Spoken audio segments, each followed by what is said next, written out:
Definitely did not expect to start a video like this. How's your day going? Well, this is how my day's going. You've seen the ripped belt. And now look at this. All of this is loose. My power steering pump is loose. Look it. It's moving. I don't know why. So I'm going to pop this alternator off and figure out why. Look at my whole AC compressor. It's all just fucking loose. I guess the bolts fell out or something. But luckily, alternators and AC compressors are very easy to get off.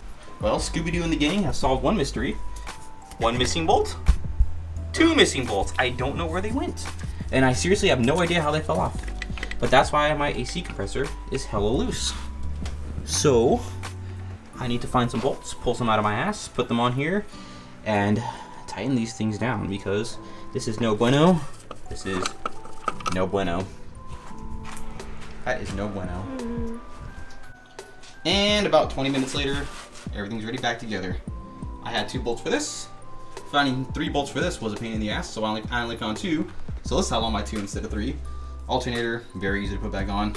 This whole front end, super easy to take off. Literally 3 bolts on that, 4 bolts on this, I think. 4 or 5, I don't remember. And then 2 bolts on this. That was easy. I just gotta get a belt. We need a belt. Let's do it. To the bird shit testy. Look at this bird shit car, dude. I'm gonna go wash it today. It's just full of a bunch of shit. I'm tired of it. Hello. Me again. Back with a new belt. Had to run all the way across town because the AutoZone we went to today, well, apparently got the last belt earlier, so I broke their last belt and I told them it was defective. Little do these fools know, it was my car that broke it. But we got a new belt. It is on. Everything is back into place. So now hopefully we don't break another belt because we're gonna go on a test drive across town again right now. Woo! Almost there. Oh, brilliant. No more squealy wheelies. Where's my other socket at? Where's my 13 socket? Snickers? Where's my 13 socket? Oh, it's out here. No, that's a 10. That's a 10. Ah! I gotta find my other socket, but car is back in one piece. Belt is on. Everything is down, tight. Now look at that. Nothing moving. So I need to put this shit back on, and then we will go for a test ride, and also talk about the Turbski I showed at the end of the last video. Pop up all your info right now. Renew your registration. Let me tell you guys a secret right now. You see that black nice Tokyo Roki filter? They sell these at AutoZone now.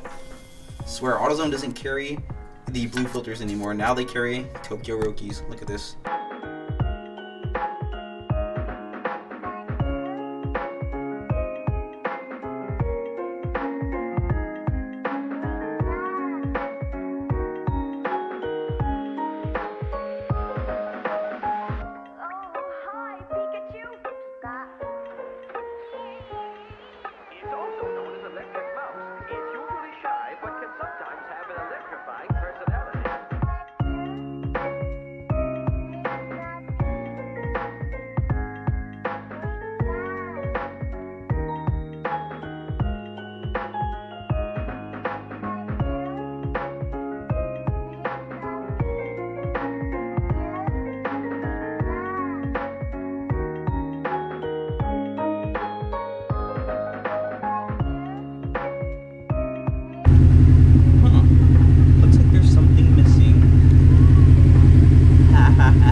Now, isn't this a sad sight to see, guys?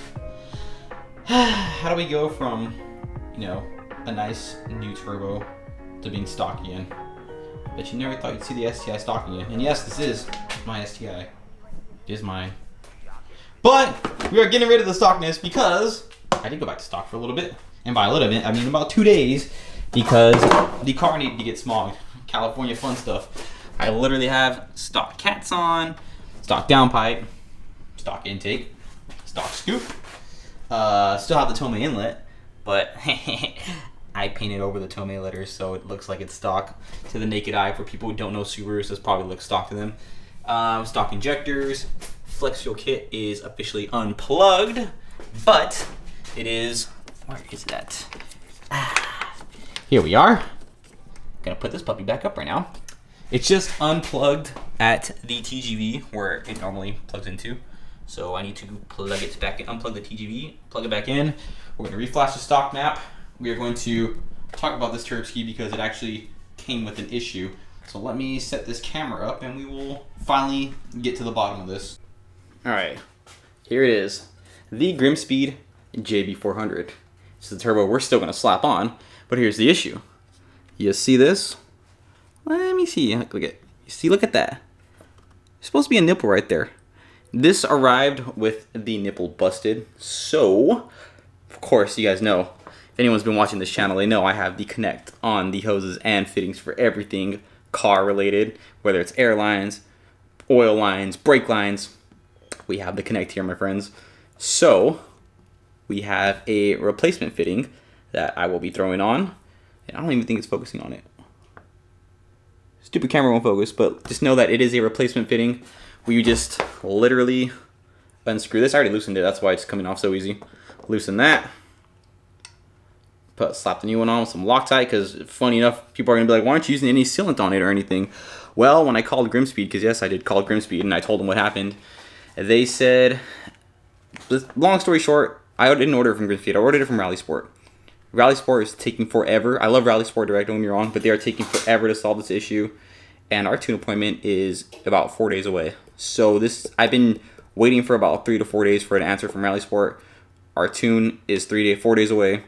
So I need to make something happen. I need to make it work. So I got, like I said, got my own fitting, took matters into my own hands.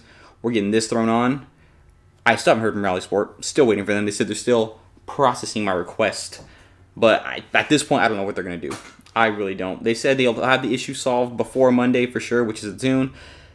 But they don't know if I'll have a replacement part by then. And guess who's not taking a chance? This guy, because I already paid a deposit and we are getting tuned on Monday the 19th.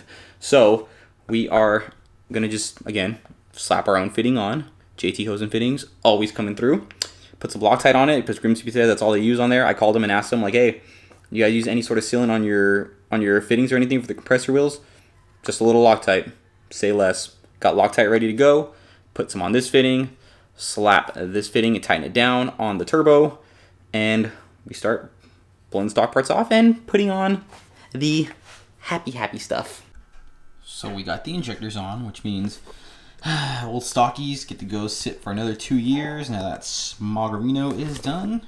I mean, I only had, if you guys remember a long time ago when I first got these Deechworks injectors, anyone that's been watching for a while and knew, like, I had an issue with one of the little seals on the bottom sitting off. And knock on wood, dude, but ever since they sent me the new set of injectors out, I luckily haven't had any issues, so I'm hoping they remedy the issue with those new injectors, because I haven't taken them off since. I haven't taken them off in over 2 years. So I'm hoping everything's good to go. I mean, the car started right up, so I just test started it. Everything's good. We need to, what else do we need to do? Obviously the turbo's got to come out. Downpipe's got to come off. I don't know if I want to do the downpipe today, because I have to lift the car, and then do I want to crawl into the car today? Not really. I don't have any cardboard here. I'm looking around right now. I don't have any cardboard here that I could use. So, might just do that and call it a night, especially since I just started the car. I don't want all the coolant that's flowing through the turbo right now to come spraying out as soon as I pull it off. But, I kind of want to pull the downpipe off, but I'm hungry. Okay, I'm just going to stop here. I'm going to stop now. I'll pull the downpipe off tomorrow. By the way, I know you saw this in one of the clips. Like, I low-key almost left this top exposed carbon, but at the end I just decided, no, I'm going to do what I originally wanted to do and leave the back exposed carbon. I don't know when I'm going to put the wing back on. The wing is just sitting on top of the car. I don't know when I'm going to toss it back on. I mean, look at that beautiful carbon fibre. Oh, it's so pretty. It's so damn pretty. But I don't know. I haven't rocked the duckbill by itself in a long time. And I actually really like how it looks, so I might leave it like that for a little while. The holes are covered by the vinyl anyways, so I might rock it wingless for a little bit, and then we'll toss Big Bertha back on, and yeah, we'll be ready for action. It's smaller than the diagram. One VF39 draining coolant into the pan. Check. One Grimspeed turb skis getting ready to Avengers assemble. Check. So a little old Grimspeed makes you put on the coolant lines yourself. And if you know how the stock turbo sits, this one sits here. Return line sits down here. You see right there, a little port. Oil line on top. I already have a stainless. This includes a stainless braided line, but I already have a stainless braided line from a long time ago. So I'm just gonna reuse my stock. Well, not my stock, but my aftermarket braided stainless line that I already have. Put these on for the coolant lines. Put this on for the coolant line, and we slap this puppy in. She's ready to go on. Coolant line, oil line. One coolant line I couldn't put on because, well, I wouldn't be able to tighten this turb ski down if I did. So, see if we can work our way around this intercooler bracket without pulling it off. Am I talented? No, I'm not. I have to pull that bracket off. Rip. One moment, please. Look at that coolant leaking down there. Rip to that coolant. The fun part is getting the oil return line off. Should probably pull this fucking compressor cap off too. Woo! Oh fuck. Rip. Oh well. Let's see. Turb ski. Wait, I didn't even put my new gasket. I'm gonna use the old one. Fuck no. Alright. Gotta get my new gasket first. Third time's the charm. Let's see. Come on, oil return line. This is the most important line to get on. This fucking oil return. If you don't get it on, all your oil's gonna go right out the bottom to your block. Fuck. That sounds such a bitch. Hey, that is the worst part of a turb ski install on a Subaru. Is installing the oil return line. What is this clamp doing down here? Absolutely was in my way. So do I. You've been draining coolant forever. Oh, rip. I don't think I got that. There's no way it was that easy. It's never been that easy to get that thing on. I've done multiple turb ski installs on this on these cars, and oil return is never that easy to get on. I see it though. Fuck. Ah! My phone. Thing is, you can see it right here. It's just a matter of sliding that bitch in place. Like that. Oh! Fucking good. I am fucking good sometimes.